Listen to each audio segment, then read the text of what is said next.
Clemson just offered the quarterback who threw for 817 yards in a single game, and it could define the next era of Tiger football. We'll talk about it right here on Locked On Clemson.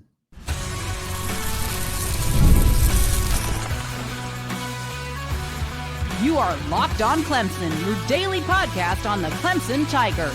Part of the Locked On Podcast Network, your team every day. What's up, Tiger fans? Morgan Thomas here, Clemson fan, Clemson grad, host and producer of Locked On Clemson, and part-time host and producer over on 105.5 FM, The Roar.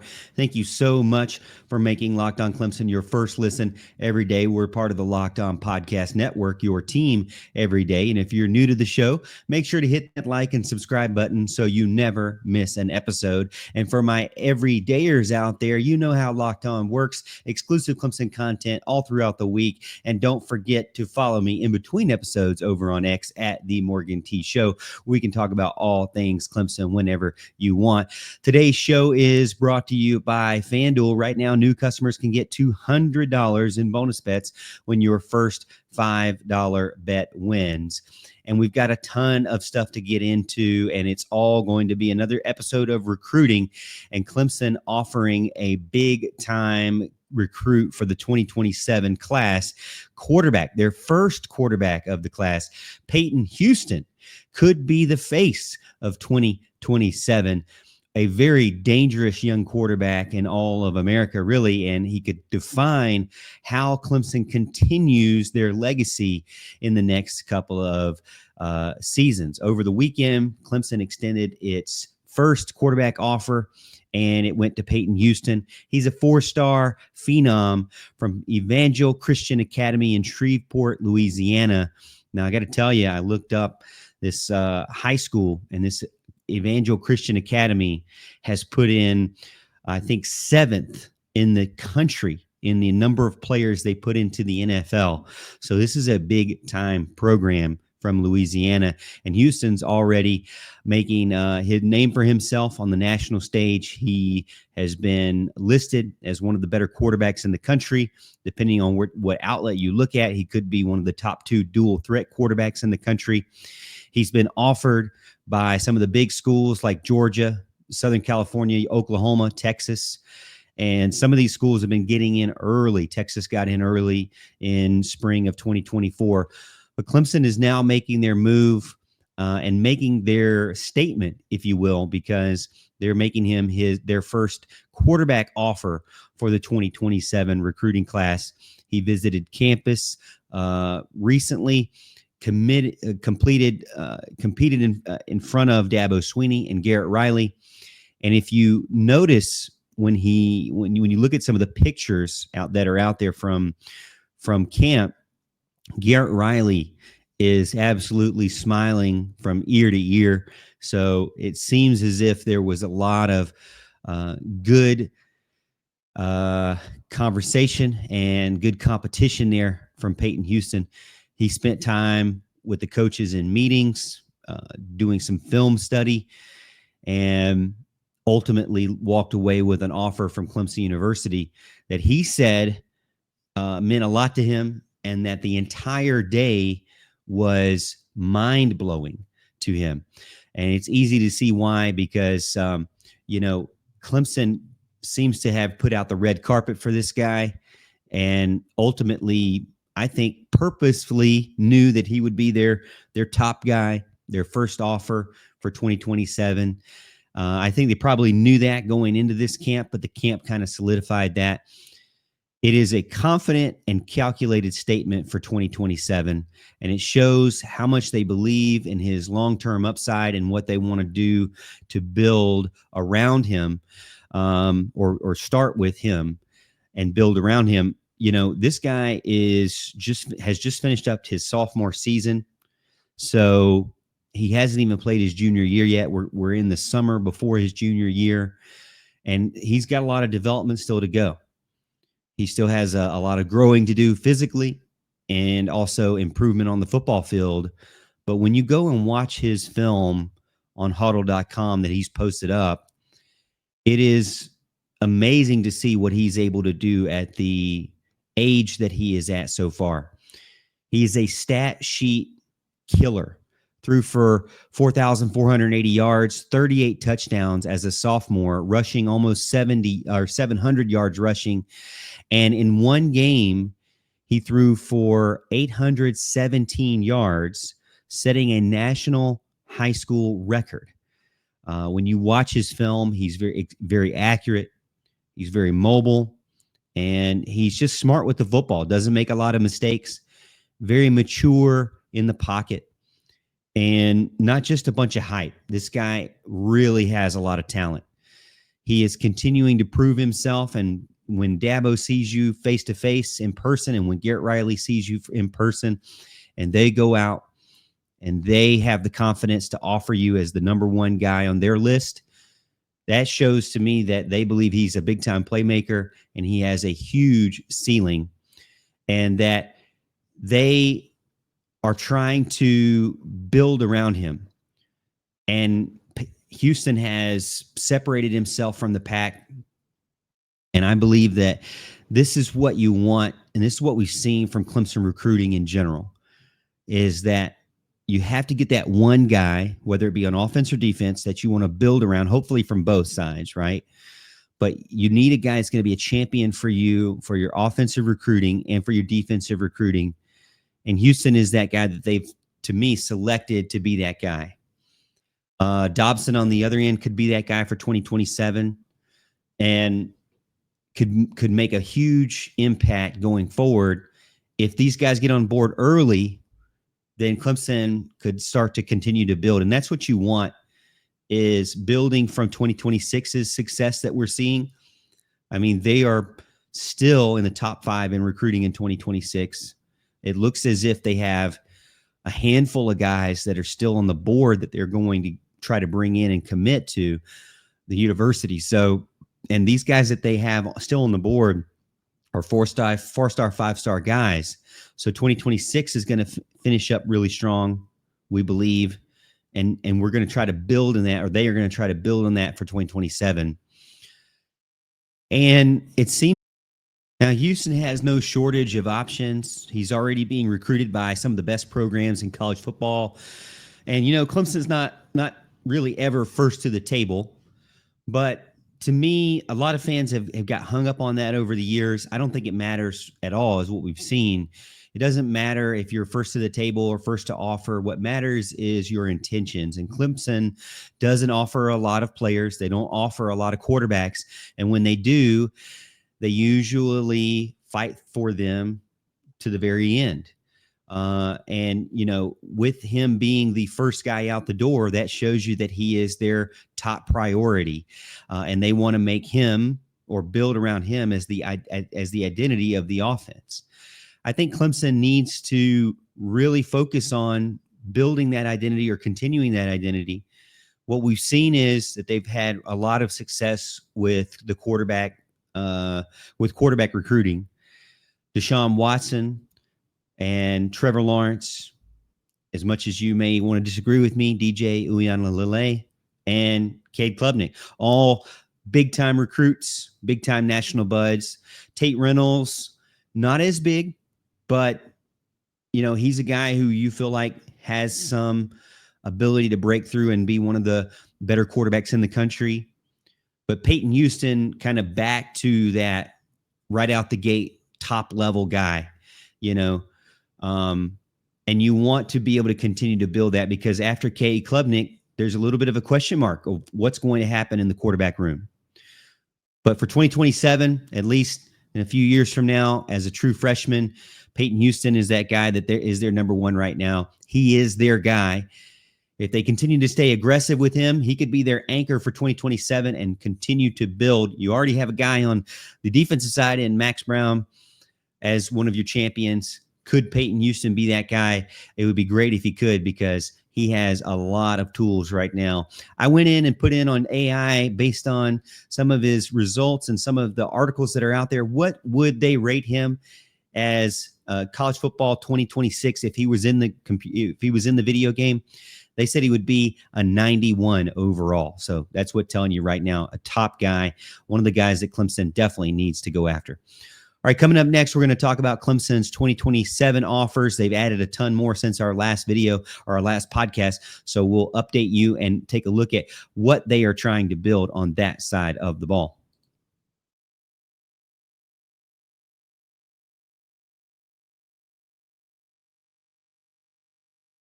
NBA fans, the NBA playoffs is in full swing, and every night delivers highlight-worthy performances, major momentum shifts, and can't miss moments. Whether it's a game-winning shot or a breakout player, there's never been a better time to get in on the action. FanDuel makes it easy to stay in the game before tip-off and live with player props, performance trends, and same-game parlays. Fans have more ways than ever to play smart and win big. I mean, if you're a big-time Oklahoma City fan, I know you're probably getting in on all kinds of same-game parlays with all kind of player prop bets for OKC because they seem to be dominating. They dominated last night, as you know, even though they lost game one, they still dominated in the stat board.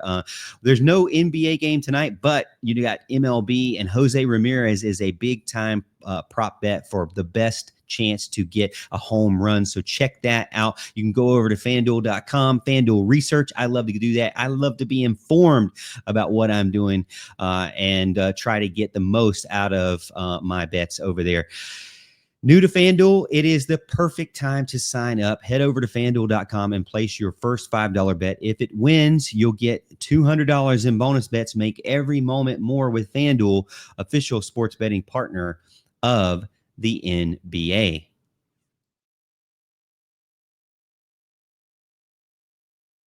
And you know, Clemson's 2027 offers are out, and they're exactly the kind of class that you want because they are building in all the key areas for sure. They've offered 22 players so far in 2027, and, they're still trying to continue to build as they always do, where they're trying to be surgical and take their time and be very purposeful with the offers that they put out there.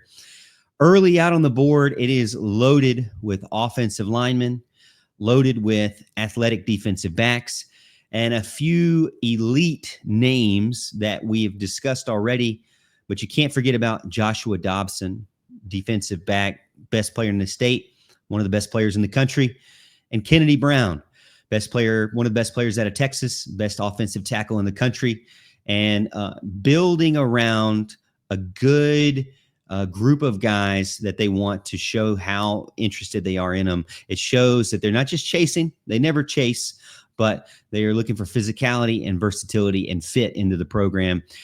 And again, when you look at the keys to me, the keys that I've circled when I look at this list of guys, first, as I mentioned earlier, offensive line is obviously the priority. And it's not just a priority, but to me, they have gone right out the gate with some of the best of the 2027 recruiting class. 6 offensive linemen. They've landed 26 in 2026, and they're coming out with 6 more. They're more to come, I'm sure, but they are trying to stack offensive line and build around success of Matt Luke and the strength of Matt Luke and the skills that he has.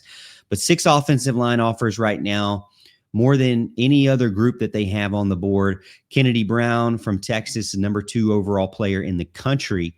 But names that just recently come out this weekend, Maxwell Hiller and Jimmy Callis, both show that they are looking for depth and elite depth. Stacking names early. These guys are big-time dudes. If they land just one of these guys, they're going to have a big-time dude. If they land 2, it could already start as one of the best offensive line classes that they've had in a decade or maybe even 5 years. I'll give them 5. But after that, I circle first offensive line. They're trying to stack that again. 2026, 2027, really make sure that they land a large amount of guys and they can stack 5 in there. Also really trying to build around Mike Reed and their secondary. Extremely long, extremely fast and physical dudes. They've already got 4 cornerbacks offered. They brought in just recently an offer from Christian Chancellor Jr., and, he's a legacy guy that played for Clemson under Dabo, under Tommy Bowden. And so, Also adding in there a top 10 guy in Joshua Dobson. It makes it clear to me that Clemson is trying to play guys or get a versatile group of guys on the offensive line, but also in the secondary to cover man-to-man. Guys that are versatile, though. Guys that can cover man-to-man, not only on the outside, but guys that can play nickel, guys that can support the run. Clemson is absolutely doing a great job there, I think. So when you look at who they are targeting right now, big time offers for some of the highest value positions that are out there. And another thing too that I'm noticing is they're going back to more of a regional with a sprinkle of national, focusing heavy on South Carolina, heavy on North Carolina, Georgia, Florida, and then a little sprinkle of Texas in there. So they're trying to keep their pipeline very close to the Southeast, but still going after those national names. And I think it's interesting too that they're still going around and going after IMG guys in 2026 and 2027. IMG as a national name, but hasn't always been successful for Clemson. So I'm interested to see how that all shakes out as well with a guy like Larry Moon III. Maybe he could come in and be a commit from IMG that is successful for Clemson. Obviously, still national reach is huge for Clemson, and they're very confident in their recruiting, and they're coming out strong for 2027. 22, not the amount that they're going to finish with. When you look at the past couple of years, they still don't offer a ton. When you look at 2026, 2025, 2024, it's not like other teams in the country. They're not going out there and just offering 400, 500 guys out there. When you look back at like 2024, they offered 70. Okay. When you look at 2025, they offered 82. When you look at 2026, they offered 73. Okay. So when you're looking at 2027, at 21, total, you're already saying that they're a third of the way through, and depending on maybe 25%, 30% away through of their offers. So it's showing you already what they're trying to do, where they're trying to build, how they're trying to replace players and expand their talent pool for the future. And so these guys, it's kind of hard because you're not going to see them until 2027. But one thing I did want to note is that while NIL and the recruiting and revenue sharing is changing in the next couple of years, and there was a new House settlement that did get approved just a few days ago for revenue sharing. Overall, I think it's going to go back to more of a fair playing field, which is a good thing for Clemson because they never really changed how they did things. And so I think they're really focusing on guys who fit what they are looking for and that they can build on and develop and stick with them. So Clemson 2027 list, it looks good. I love it so far. Very intentional, a lot of upside, a good amount of guys who are elite. And if this sticks, this could be one of those post-Cade Klubnik era teams, post Peter Woods and TJ Parker teams. This could be that core group of guys that you're looking to build towards the future. So I'm excited to see what happens for Clemson in 2027, but we're not done with 2026 either. And so I didn't want to ignore that. I looked on some of the message boards and I noticed that a lot of fans are talking about how is Clemson going to finish strong in 2026. And I have some thoughts on that I'll give you right after this.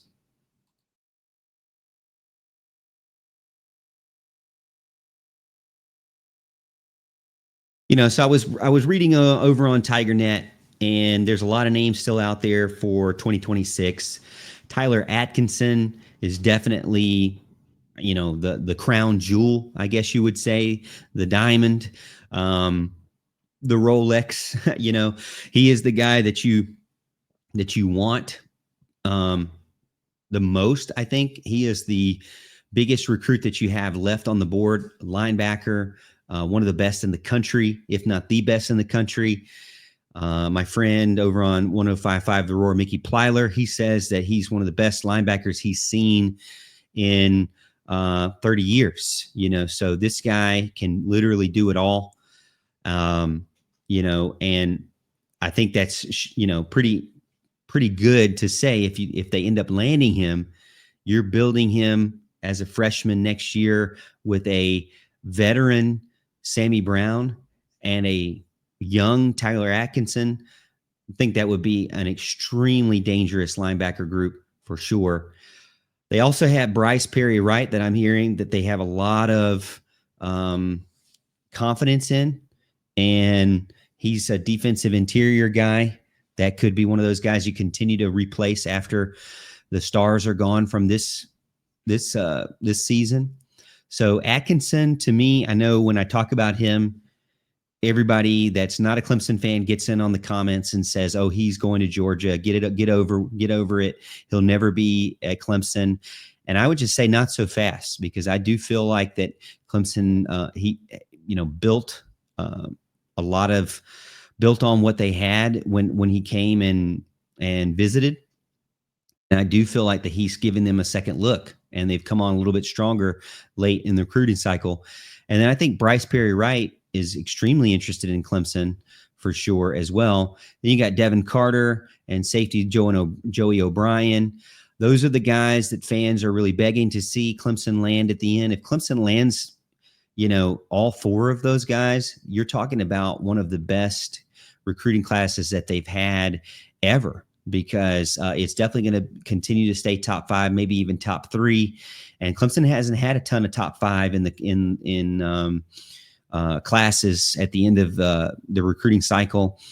They have had those, but they had them almost instantly after a national championship. So I would say it's really amazing to see what Clemson is able to do, given that they're not coming off a national championship. Unfortunately, after the national championship winning seasons, then COVID happened, and it kind of screwed everything up in their process and the way that they do things. So it seems as if Clemson's getting back to a level that you wanted to see them sustain after those big-time winning seasons. But when you really break it down, you've got a handful of guys left that are extremely smart and positions of need for Clemson.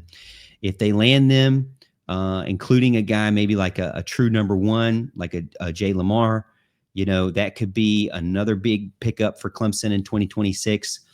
But for me, if I could say who would I like to have, or the 3 guys that I think are most likely to land with Clemson, they're still going after hard running back in Jay Lamar. And, I think they have a good chance with him. But, there's a lot of competition there. There's a lot of competition with a lot of these guys for sure. But if you gave me a wish list, I would say Tyler Atkinson, Bryce Perry-Wright, and Joey O'Brien. And I can't ignore this, because I know that you're going to get in the comments, or you're going to text me, or you're going to get over on X and make sure I'm reminded of this. But a punter in Mikey Bukauskas, one of the best punters in the country. He's a big-time target as well. Special teams, they need wins there too. Special teams wins games in November and December, and so that's big time. But defense finishing it up 2026 strong would be key for me. I don't think Clemson gets everybody that they want. That might be too unrealistic, but I do think that they land a couple of these guys that we've mentioned, and they have a strong chance to push for all of them. But it could finish out Clemson's 2026 recruiting cycle very, very strong. They're not just trying to wrap it up. They're not just trying to get 1 or 2 here to finish it up. They're trying to finish with some elite dudes that are still on the board. If they land 3 of those guys that I picked, those 3 guys that I picked, I think you're talking about, maybe one of the best classes in the country. And I mean, definitely one of the best classes in the country, but one of the best classes Clemson's ever had. So really, really important for Clemson to continue this momentum and continue pushing through because, there's still a lot of competition and a lot of time left because these 2026 guys, early signing day, or at least now National Signing Day in December, is still a long way away. So they have a lot of ground to continue to push for and make up and fight against those rivals that are out there trying to land them just as much, for their team. All right. I appreciate everyone being a part of the show. This Monday episode, recruiting episode. Hopefully you enjoyed it, and let me know what you think. I love to get your thoughts and comments. I don't know everything, but I love talking about Clemson. I love talking about Clemson with you as well, and love getting your thoughts and opinions and emotions and where you think and forecasts as well.